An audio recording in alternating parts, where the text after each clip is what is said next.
Ayan guys, magluto pala tayo ng shrimp. Nag-isa ako ng sibuyas at bawang.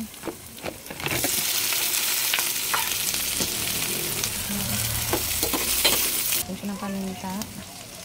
Ayan. Powder lang na paminta. Ayan.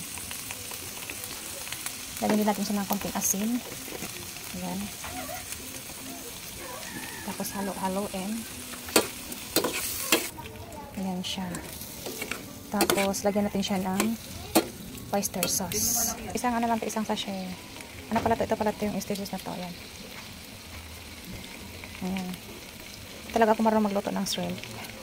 Pero, dahil may YouTube naman, walang imposible. And then, halo-haloin lang natin. Ayan. Tapos, lagyan siya natin ng konting water.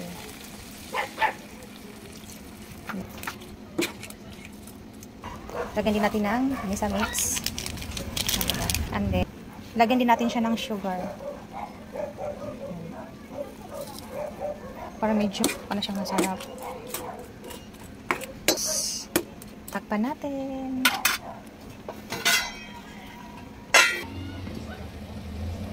At ayan na siya guys. Ang sarap na.